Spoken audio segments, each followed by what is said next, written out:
क्यों कुछ लोग कम पैसे कमाकर भी फाइनेंशियली फ्री हो जाते हैं और कुछ लोग लाखों कमाने के बाद भी हमेशा स्ट्रेस्ड रहते हैं?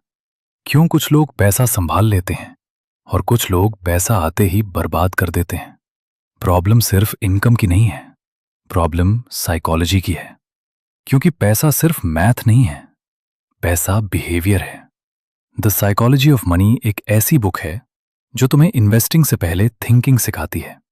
ये बुक बताती है लोग पैसे के बारे में इर्रेशनल क्यों बिहेव करते हैं, क्यों इंटेलिजेंस अलोन वेल्थ नहीं बनाती, क्यों emotional control financial success decide करता है। आज हम इस पावरफुल बुक के सबसे इंपॉर्टेंट लेसन्स को आसान हिंदी में समझेंगे। बुक का पहला major lesson, financial success intelligence का नहीं, बिहेवियर का गेम है। बहुत स्मार्ट लोग फाइनेंशियली डिस्ट्रॉय हो जाते हैं और एवरेज लोग फाइनेंशियली स्टेबल बन जाते हैं। वाई? क्योंकि मनी डिसीजंस इमोशंस से कंट्रोल होते हैं। फियर, ईगो, ग्रीड, कंपैरिजन, यही चीजें लोगों को गलत डिसीजंस लेने पर मजबूर करती हैं। एग्जाम्पल, लोग जरूरत के लिए नहीं, दूसरों को इंप्रेस करने के लिए एक्सपेंसिव चीजें खरीदते हैं और फिर डेट में फंस जाते हैं। बुक एक ब्रूटल ट्रुथ बताती है, बहुत लोग लग्जरी इसलिए नहीं खरीदते क्योंकि उन्हें जरूरत है, बल्कि इसलिए क्योंकि वो रिस्पेक्ट चाहते हैं।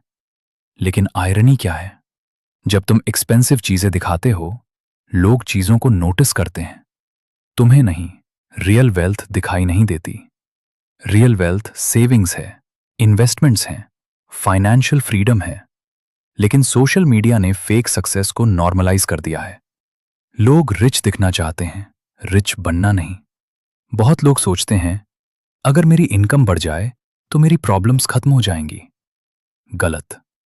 अगर स्पेंडिंग हैबिट्स खराब हैं तो बड़ी इनकम भी तुम्हें ब्रोक रखेगी।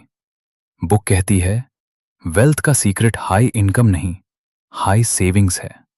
फाइनेंशियल फ्रीडम तब आती है जब तुम्हारे पास चॉइसेस हों, और चॉइसेस सेविंग्स क्रिएट करती हैं। कंपाउंडिंग सिर्फ मनी में नहीं, लाइफ में भी काम करती है। स्मॉल गुड डिसीजंस टाइम के साथ मैसिव रिजल्ट्स देते हैं। लेकिन प्रॉब्लम यह है, लोग फास्ट रिजल्ट्स चाहते हैं, पेशेंस नहीं रखते। बुक वॉरेन बफेट का एग्जाम्पल देती है। उनकी वेल्थ सिर्फ इंटेलिजेंस से नहीं बनी, बल्कि डेकेड्स तक कंसिस्टेंट रहने से बनी। टाइम पावरफुल होता है, लेकिन इम्पेशेंट लोग टाइम का फायदा कभी नहीं उठा पाते। बुक का सबसे पावरफुल लेसन, मनी का रियल पर्पस लग्जरी नहीं, फ्रीडम है। फ्रीडम मतलब अपनी लाइफ कंट्रोल करना, अपने डिसीजंस खुद लेना, स्ट्रेस कम होना, टाइम ओन करना। लेकिन मॉडर्न सोसाइटी हमें सिखाती है ज्यादा दिखाओ। रिजल्ट, लोग एक्सपेंसिव लाइफस्टाइल मेंटेन करने में अपनी पूरी जिंदगी स्पेंड कर देते हैं। ईगो फाइनेंशियल डिस्ट्रक्शन का बिगेस्ट रीजन है। लोग अननेसेसरी रिस्क्स लेते हैं, ओवर स्पेंड करते हैं, दूसरों से कंपेयर करते हैं। क्यों? वैलिडेशन। लेकिन कंपैरिजन एंडलेस है। हमेशा कोई तुमसे ज्यादा रिच होगा।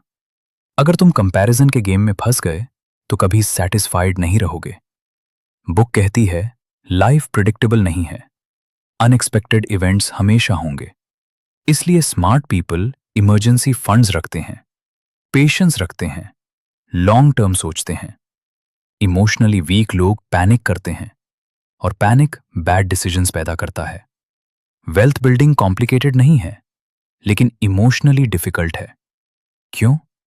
क्योंकि पेशेंस चाहिए, डिसिप्लिन चाहिए, कंसिस्टेंसी चाहिए, और modern world instant gratification promote करता है। लोग जल्दी रिच बनना चाहते हैं, शॉर्टकट्स चाहते हैं, फास्ट सक्सेस चाहते हैं। लेकिन रियल वेल्थ स्लो प्रोसेस है। द साइकोलॉजी ऑफ मनी की फाइनल मैसेज सिंपल है, मनी सिर्फ नंबर्स नहीं है, मनी बिहेवियर है। अगर तुम इमोशंस कंट्रोल कर सकते हो, पेशेंस रख सकते हो, कंपैरिजन अवॉइड कर सकते हो, लॉन्ग टर्म सोच सकते हो, तो तुम फाइनेंशियली स्ट्रॉन्गर बन सकते हो। रिच बनने से पहले तुम्हें फाइनेंशियली मैच्योर बनना पड़ता है। कमेंट करके बताओ तुम्हारी सबसे खराब मनी हैबिट क्या है। और अगर तुम्हें ऐसी डीप सेल्फ इंप्रूवमेंट वीडियोस पसंद हैं तो ZX एक्शन मोड को सब्सक्राइब करो।